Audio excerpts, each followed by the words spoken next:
Most people in the US submitted their taxes recently.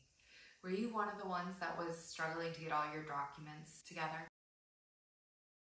Hey y'all, I'm Kimberly from Simply Organizing Life. In today's episode, we are going to be focusing on the importance of having a strategy to organize your tax paperwork. So organizing for tax season really starts at the beginning of the previous year. You want to be able to have your documents in an organized fashion so you don't have to struggle next year. There's a lot of steps that we're going to cover to help you have a more successful tax season next year. First off, you're going to start by gathering all the documents that you're going to need as they come into you. Not all of them wait until January or February of the year you actually file the taxes. Some of them you get all along. Specifically, I'm referring to keeping all the receipts of deductible expenses in an organized system. I am not a tax expert. It's best for you to always consult for your specific situation with your tax consultant. I am sharing the steps that I follow in my personal life so I can have an organized season. But this can also be applied across the board to many generic situations. When it comes to organizing paperwork, the general ways that you can organize your systems would be in binders, files in a filing cabinet, digitally. I personally use a hybrid combination of all three of them to an extent. I will go over how I do my file storage in future episodes. But things you want to think about all of the year that you're currently in to save receipts for are business-related expenses like meals, entertainment, travel expenses for the business, charitable donations, home office expenses, and you want to have these in an organized fashion. So provide clear and consistent labeling of your folders is very helpful, whether it is that you use the current calendar year, business, and then travel, or similarly, current calendar year, personal, charitable donation, those type things. Definitely recommend using the year in your organization though, because that is what's going to be keeping you organized for next year. You can also use a folder system, a file folder system in your filing cabinet that is where you create as simple as a system as you want, where it's literally all potential deductions for whatever calendar year in one file folder. You don't have to divide it out. That can be later. That can be done closer to tax season. You could subdivide it if that's how you're going to do your tax organization. You could scan it into the computer system. You know, there's a lot of different ways to do that. All tax-related documents, though, should be kept in a safe, secure area. You definitely want to be able to refer back to it. So therefore, it should be kept in a password-protected area of your computer. For instance, it should be kept in a password-protected computer or a locked filing cabinet, because that has sensitive information on it, and you don't want that getting out to just everybody. Closer to tax season, you get a lot of the actual year-end related expenses, interest statements, those type things. So really, it's not until the beginning of the next year that you get your year-end statements for a lot of the things that you truly need to file taxes. I would definitely think about the things that you've used this year and are likely to have again next year. Make yourself a checklist.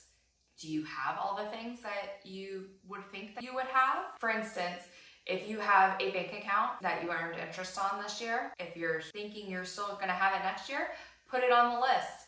You're going to be needing an interest statement from them. So these are the easy things to start thinking about now that it's fresh, that you just found all these documents. Common ones that you're going to need are compensation documents, whether you're a W-2, a 1099, those type things. So keep in mind, you'll need that year-end statement. As I said, interest accounts that earn interest are going to give you something. Retirement distributions, health insurance coverage. They send you a letter or a form that you should hang on. Mortgage interest, student loan interest, potentially, tuition payments, educational expenses like that. Those are all things that are sent at the end of the year. But if you use them this year, think about it for next year, put it on that list so you can be one step ahead of the curve. Eventually, after tax season passes and several years have passed, you end up with this big stack of documents that you don't need anymore or that you're just hanging on for storage. Eventually, there is a time where you can safely dispose of it. Once again, I am not a tax consultant, so please ask your specific tax person about your specifics. But the general rule of thumb, you should at least keep it 3 years. The IRS website did quote that usually they only go back about 3 years, or 3 years from the time you filed those taxes. So if for some reason you didn't do it that year that you would normally, keep that in mind. They definitely like to go after people that are submitting fraudulent taxes and not paying the government their share of the money, and those that don't file taxes too. So, best situation? Just file your taxes, even if you didn't have any taxable related events. For the most part, it doesn't cost any money. It just requires tax software or a tax professional. So what do you do with the documents that you have decided you are no longer going to keep? My personal rule of thumb has been more or less 8 to 10 years, just because that makes me feel safer. I have the space to hold on to it. I have a rotation of systems. Once again, we will go through this a little bit further and how I take care of my organize my paperwork in my house. But you can destroy it through multiple means. You can buy a crosscut shredder. It typically does some of the more secure kind of cuts so that nobody can easily piece together your stuff. You could take it to a shredding service. There are plenty of those. And I've even seen that you could maybe consider using it for some kindling, for a little bit of a fire. You could burn it. Kind of reminds me of those, espionage type movies where they're burning paperwork and stuff like that. So, but that can't always be an option.